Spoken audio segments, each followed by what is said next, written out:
friends he chooses. The simple but true fact of life is that you become like those whom you closely associate, for the good and the bad. And you think about it in your life, who's your best friend?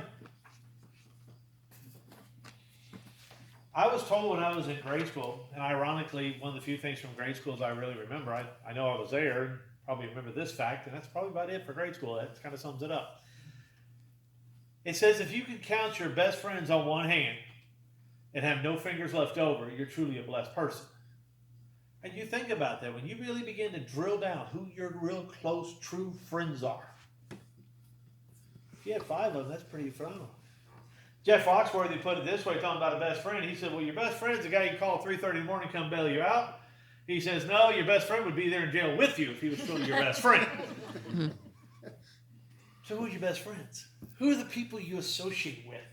Who are the people that if somebody was to look at your life and just look at the people you associate with, what would they say about you? What type of person would you be? Typically, we associate with one or two types of people. We associate with people who are very much like we are.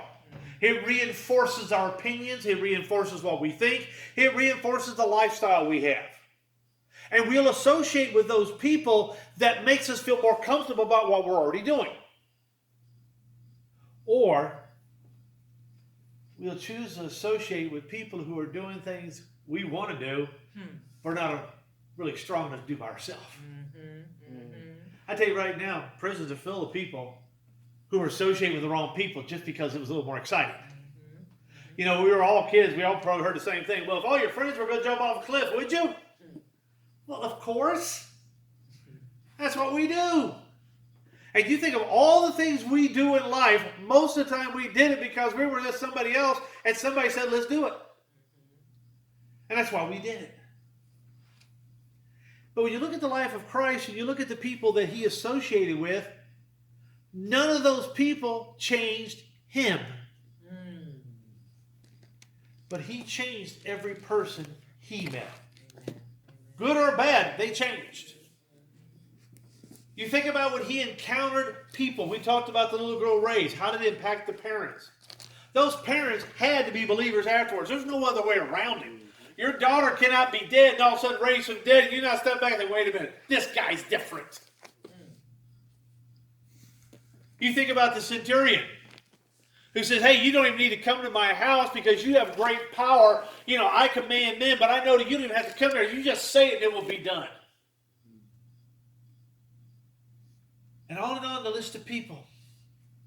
The woman. She's been called a lot of things. The one that was crying, washing Jesus' feet. And people said if he knew what type of person she was. Jesus knew what type of person she was, but he also knew what type of person they were. Amen. Amen. And they were all changed. That woman was forgiven, and her life took a different course. They were appalled because Jesus would associate with her, and their life took a different course. Our life, we don't have that ability to see the hearts of people. We can fool each other. We're good at that. We can fool ourselves into believing that we are something we are not. And that's probably one of the persons that we fool the most. God's not fooled. The Bible warns us to beware of wolves in sheep clothing. Every time I read that, I'm reminded of the old cartoon, Bugs Bunny cartoon with Wile E. Coyote dressing up like sheep trying to get in there and all the stuff he tried to do to get that little scrawny roadrunner. And I kept thinking, you know, why not go get something easier? All the time watching that cartoon, I'm like, why don't you give up? With all the technology that wolf had, all that unlimited expense account with Acme, I mean, why didn't you just order food? I mean, sure, Acme, if it had rockets and everything else, surely it had to have food supply somewhere. Okay, I like the cartoons, but yes, I do have to analyze them a little bit. You got to think back on those things. You got to question a few things. And that's what I think about. How silly it is that we fall for some of the things that the world puts in front of us. Amen. Amen. I mean, it's just like Wile E. Coyote. We're sitting there watching thinking, you know that's not going to work. Yet it works on us. Sad to think that Roadrunner's a lot smarter than we are. Because we see the little pile of grain there, and boy, we're just sitting there eating, and we keep eating right till it falls on our head. And for some reason, we as people, we cannot see Satan's own schemes. And we cannot see it in the people we associate with. Because one person in your life that is the wrong person can destroy your life. We're talking this morning a little bit about accountability when you reach that age. And I always thought, and for years I thought this, I think incorrectly, about when should somebody be baptized? What's the age?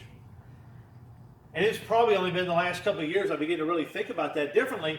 We would push 12, 13, 11-year-old kids to go get baptized. Will we push them to go get married?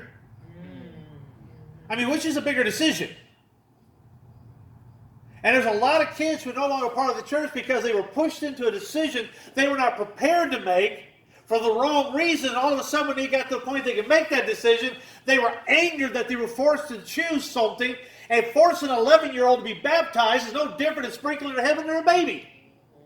Because they don't have much more understanding. But we want to feel good about it. That's the choice I got to make. You can't make it for me. You can't push me to that.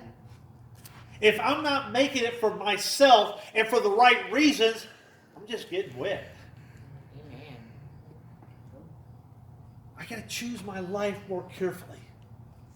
I got to be more discerning. And we're talking about teaching. Who are we teaching? And more importantly, who's teaching us? One of the most interesting tools created, I think, is a file. You look at a file, it's just one of the most simple tools in the world ever created. You take a piece of steel, you rough up one side, it becomes pretty useful. You start rubbing that on a piece of steel or a piece of wood, and look what you can make out of it.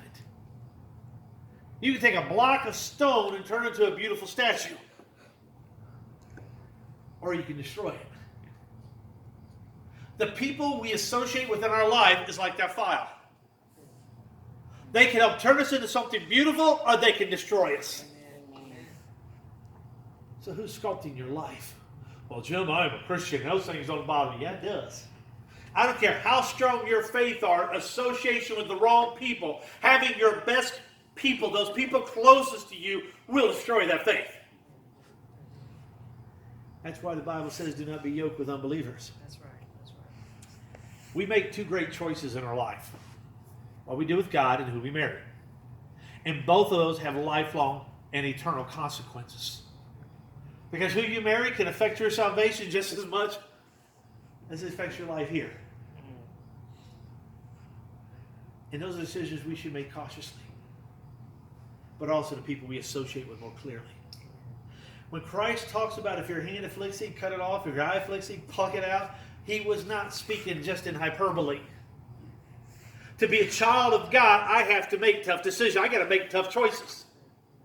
Because the people in my life that are holding me back may have to be gotten rid of. That's right. That's right. I just work with and talk with young business people. And it's something I volunteered through LinkedIn. It's been kind of an interesting thing. And one of the hardest things to get people to understand is if you want to grow your business, you got to associate with the right people that's going to help increase your business. That's right. That's right. People always ask me, how did my oldest son become so successful? The kid is phenomenal at networking himself to the right people. I mean, every time I talk, well, you know, Dad, I'm now associated with this guy and one of the head directors of Memorial Hermann Hospital, and we're now going partnerships in these low T clinics. You're 22 years old. How did you meet him? And where's my hookup? But again, he understood very early, and he will tell you that if somebody in his life is not making him better, he gets rid of them. He said, I'm just like, keep talking, I'm learning. You're doing good, Dad. Need some education here. And I always have people say, well, you need to tell him this and that and that. What do you mean tell him this and that and that? He's teaching me now. Because he learned a lesson very early that the people he associated with has a greater impact on him, positive or negative. What about the people in the life of Christ?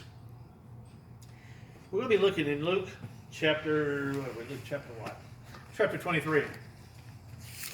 And I'm going to look at three people, and the only three people that were with Christ when he died. Pretty interesting. You think about all the thousands of people that Christ taught, fed, healed, raised from the dead, where are they? He's on the cross. There's 3 people left. 2 are hanging on each side, and 1 standing at the foot. These 3 people are very interesting in their reactions to Christ. And for the early people who read this had to rub the wrong way. Because these are not the people you would expect to be there. Not to be the ones that Christ would even be associating with. Because they're probably not the right people. Christ knew hearts of people better than we do. And sometimes we got to quit looking at the external of man and start looking at the internals. We like the pretty face and the nice bods and the 6-packs. I got a 6-pack. Just kind of consolidate into 1 can. Well, you know, it's easy to carry that way. But we are so caught up by those other little superficial things, we miss who somebody really is. But Christ is on the cross. He's been there for a while. The suffering must be intense. I've often tried to wonder what it was like. And I watched the thing on a documentary one time where they took a man and just roped him to a cross. This person was physically fit. I mean, this was an athlete. He was a triathlon. And if you've ever watched a triathlon where you do the biking, the running, the swimming, I can do 1/3 of that. The swimming part, forget it. No, ain't going to happen. The running part, yeah, give me a car. I'll drive. I'll meet you all at the end. The cycling part, okay, I'm in. I enjoy that part. But you got to be a phenomenal athlete because that's just all different types of muscle groups and different talents. This guy was a triathlete. They put him on a cross. Within 30 minutes of being there, he was almost in cardiac arrest. That's how physically strict. They had to take him off because his heart rate and everything got so high, they had to take him off.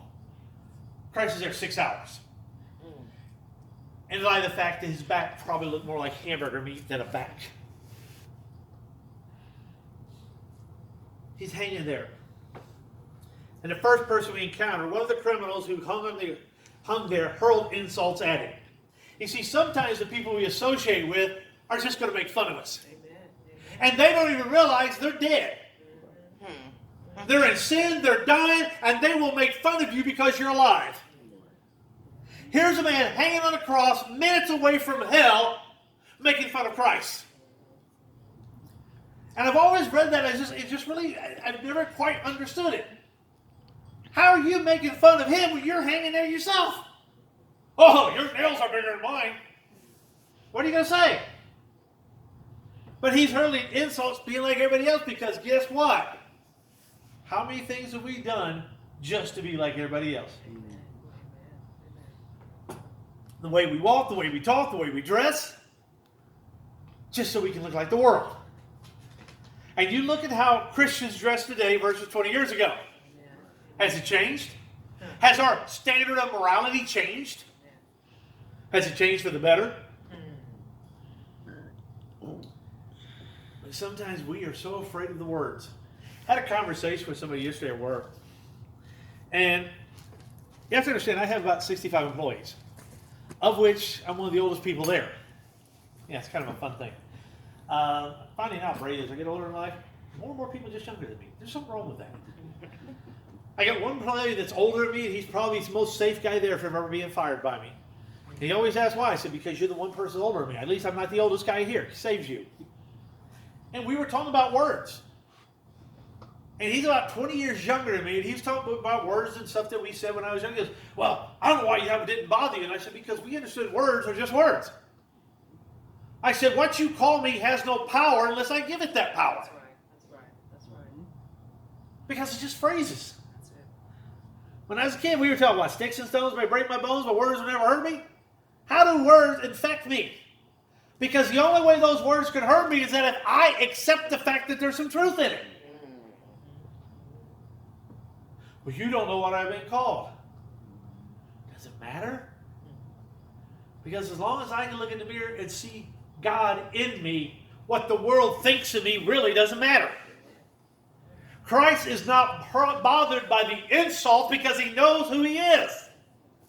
Call him what you want, but he knew who he was.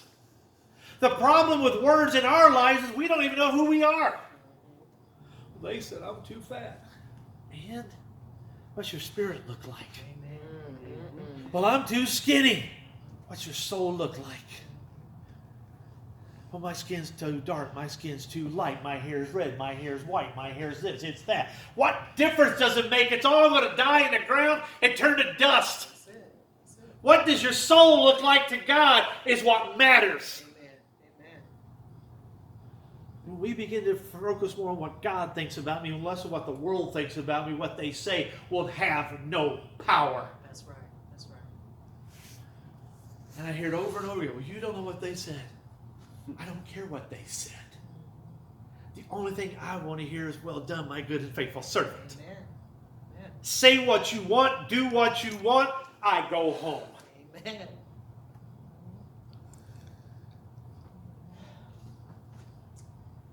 Here's Christ hanging. This guy's hurling insults. Then we meet the second guy. But the other criminal rebuked him. Don't you fear God? In other words, what he's saying, even at this point in time, don't you fear God? You're dying. You're going to be dead in a short amount of time. Don't you fear God even at this point? Are you still going to be that rebellious? And it amazes me how many people, even get ready to face God, will be rebellious in death, thinking somehow that proves they're a person of power. Amen. I guarantee you those people who think they're so strong then will be trembling in fear when they see hell. This guy says, don't you fear God now? Because if you don't fear him now, when will you? I believe this about hell. There'll be a lot of surprised people. No surprised people in heaven. Nobody's going to be walking around heaven. I don't know how I got here. Didn't expect this. But there's going to be a lot of people in heaven going, I didn't believe in this place. Just because I don't believe it doesn't make it real. If I say I don't believe in Washington, D.C., does it just vanish from the map? Most of us probably wish it could just do that. Save us a lot of money. But he goes on. Don't you fear God, he said, since you are under the same sentence. You're making fun of him and you got the same sentence. You're dying too. You're on a cross just like he is, and you're going to make fun of him? We are punished justly for getting what our deeds deserve. I don't know if you've ever just read that statement and realized how much truth there was. Because he just spoke that for every one of us. Because every one of us deserved that punishment. We deserve the cross, not Christ. Amen. He says we're getting what we deserve. This man didn't do anything wrong. I think one of the hardest things to grapple with as a Christian is what Christ truly did.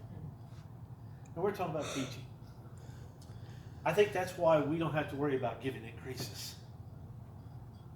Because you remember in Acts 2:38 it says they were pricked in their heart? That's not a good translation. If you really want to translate the meaning, they were stabbed in the heart. Have you ever had something somebody said just hit you so hard, just like they took a knife at you? That's what they felt like at that point. The realization finally dawned on them. That person we were saying crucified was the Savior. That was the Son of God. These people that were there listening to Peter were the same people that were saying crucify him, crucify him.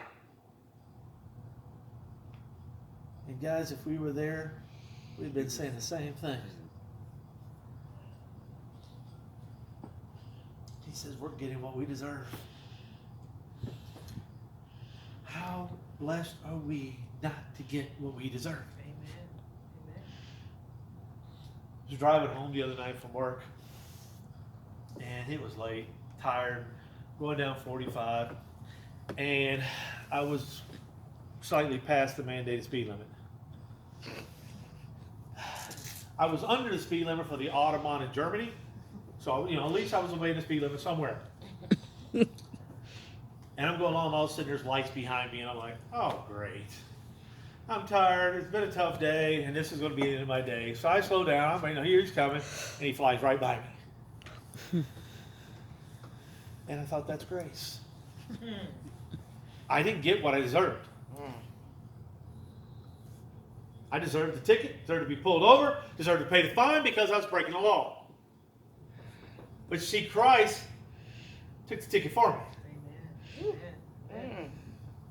I didn't have to pull over, I didn't have to do anything. I just have to accept the grace. And I think sometimes maybe that's just what's so hard for people. Well, it can't be that easy. We talked about baptism this morning. And you think about it, people stumble over that because it's, how hard is that? You go up there, you get in the water, you go underneath, well, come back up. That's a toughie. Think about how difficult that was to do. My hair got wet. Oh, wow. The first time it's been wet? Hope not. And we stumble. Well, surely he didn't mean go all the way under. And yet we sit back and we begin to question. Why didn't I pull that cop? Hey, wait a minute, come back here, buddy. What are you passing me for? I deserve a ticket. Well, Jim, that'd be silly. Then why be so silly when it comes to accepting salvation? Amen. I mean, if God came along and said, okay, Jim, I want you to go out here and have more faith. I want mountains to be moved because of your faith. And when you can do that, then you can be a child of God. Amen. Okay, God. Give me a small mountain. Got probably like a rock in my yard. Call that a mountain. It's Texas, it's kind of flat. We might be more impressed at that point because that'd be something great, wouldn't it? He made it simple and we're going to stumble over it. And we're going to argue with it. That's like me arguing with God. No, I want a ticket. I want to be able to prove people, look what I got. Look how smart I am. I wasn't going to get a ticket, but look, I got that. But here's this man on the cross saying, we're getting what we deserve. We are punished justly. We're getting what our deeds deserve, but this man has done no wrong. I think one of the hardest parts about people accepting Christianity is the fact that Jesus died. If you read the Koran, they accept Christ as a prophet. And that he was God's prophet. And that the only reason that Muhammad came along is that basically Jesus failed. His death was a failure. He shouldn't have died. He should have done what he was supposed to do. And if he had done what he was supposed to do, then he would have died. So God had to send Muhammad to take up where he left off. See, people don't think, we as humans, we think of death as a major thing. But in God's eyes, death is nothing. We see death as an end. God sees it as a beginning. We transform from this physical whatever into what we really are. As I've told you before in the past, I really love the TV show Twilight Zone, the old Twilight Zone. Got to be in black and white. You got to have Rod Serling come out. And there's one of them called Mask, where the old man's dying, and his relatives are all there, but he makes them wear a mask for the whole evening. And he lets them all know, yes, you're going to be able to will, you're going to get everything you want, but you got to wear a mask for 4 hours. At the end of 4 hours, the old man dies. They all take their mask off, and all of a sudden they realize they now look just like their mask. And the idea is that you're not going to be physically look like the ugliness that's inside. If we can just see how ugly sin is. But we live in a world where they're trying to paint ugliness of sin as something beautiful. That's right. That's right. They will tell you that sin is beautiful and righteousness is ugly. That's right. That's right. This past week, if you listen to the rhetoric, Donald Trump is to blame for everything that's ever been wrong with our country. He's just a horrible man. It's just disgusting. And it's funny hearing these people that say that because a few years back they were the ones that would have, hung out with him and thought he was a great guy. Then on the other side, well, no, it's because what y'all do to things, And my favorite one is these politicians that's been in office for 35 years blaming the person that's been in office for 2 years for everything that's wrong. And I'm like, all of y'all are wrong. I just want to get rid of all of y'all. Let's start over, clean slate, get new people in there and get some new ideas. They all don't even want to talk about the problem. The problem in our country is not guns, it's not politicians, it's the fact is we have so divided the life of every person in our country. Does it surprise me people do this? If we could celebrate abortion, why are we so surprised at a killing? If we're evaluating life, at what point do we get to the point where we say, well, this life is so much more important? We have schools now training counselors to be deaf counselors to convince people that killing themselves is more important than living. And then we're shocked when people go out and kill people. We have movies that glorify death. And the same people that make these movies want to come back and say, oh, that's horrible. Then why do you quit making the movies?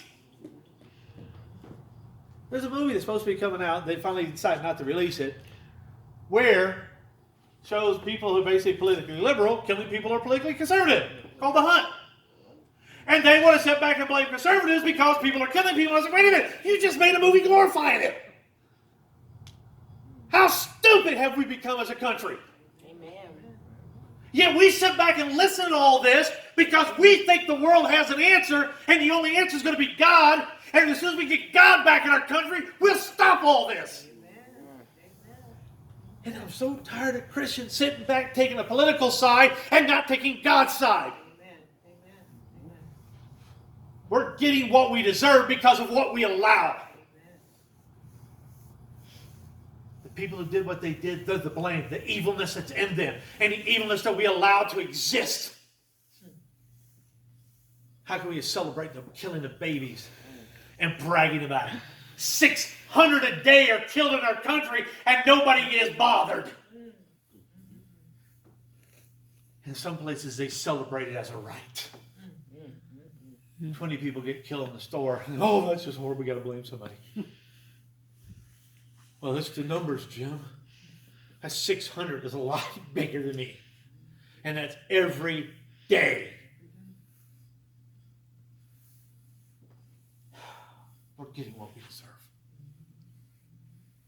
We can sit back and blame politicians. We can blame the media. But at the end of the day, it's us. When we allow evil to abound, don't blame somebody else. We allow it.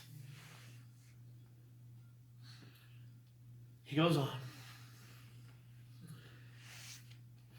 Then he said, Jesus, remember me when you come into your kingdom.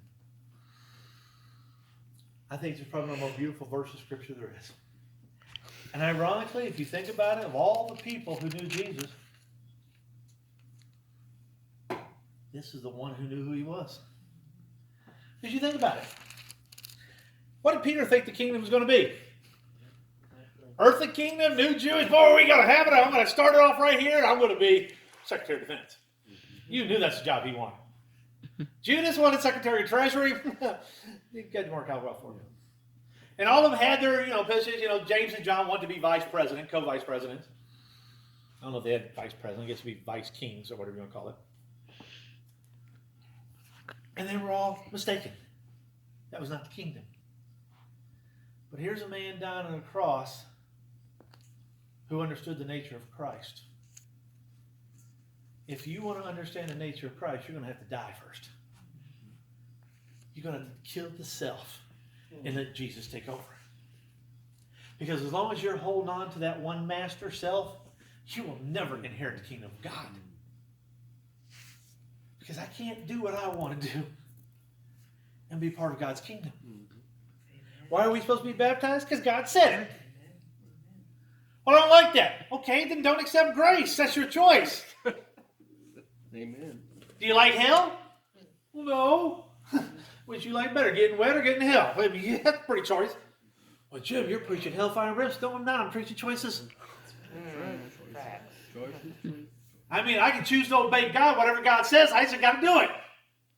When I was a kid growing up, my dad had a little white belt. Hated that belt. He still has it. One of these trips home, I still may get that belt burned. I didn't want to do it since I was a little kid. That was a belt that he used.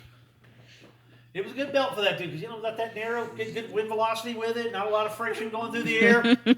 Always joking, said my dad didn't have much aim, but he sure could hit for distance.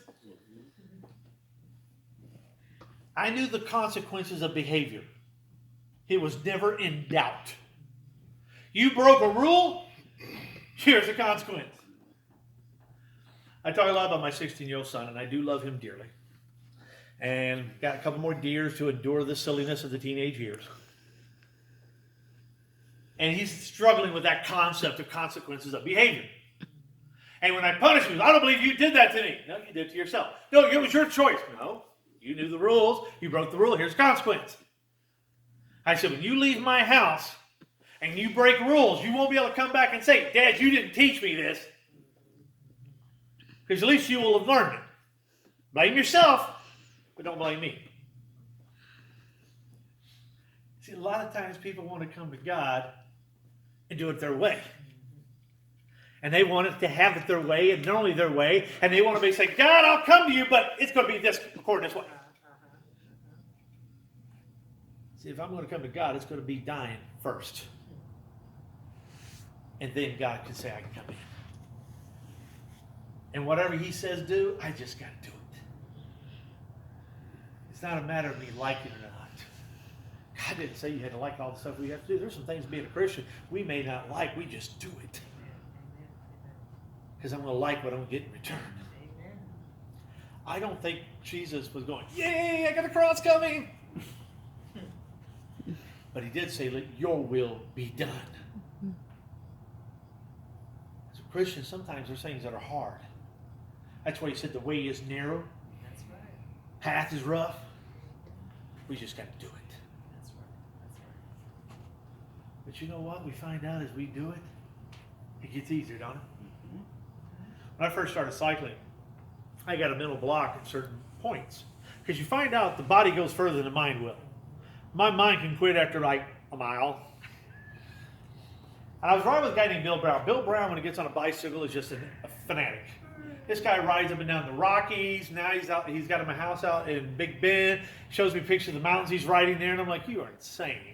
Ride a bike up a mountain. I'm like, you got a car. Drive. Makes it simple. And I've said I love watching the Tour de France because it just blows me away these guys can ride. And the guy who won the Tour de France this year, a guy from Colombia, one of the youngest people ever win the Tour, first time somebody from South America, he rode up the Alps just like it was flat land. I'm just going, how do you do that? I'm like, pull this guy over, look for a motor. There's got to be. I mean, he's leaving everybody behind. And I mean, he's not even standing up on the pedals. He's just pedaling along, just going along. Like, that's not human. But you know what? When you start doing something, you're pushing yourself a little bit, it gets easier, don't it? Well, Bill and I was riding one day, and I always had my phone up on my handlebars, kind of keeping track of what I was doing. We got ready to go sometime. He goes, Jim, let me have your phone. I want to check something on your phone with your thing. I want to see what it looks like.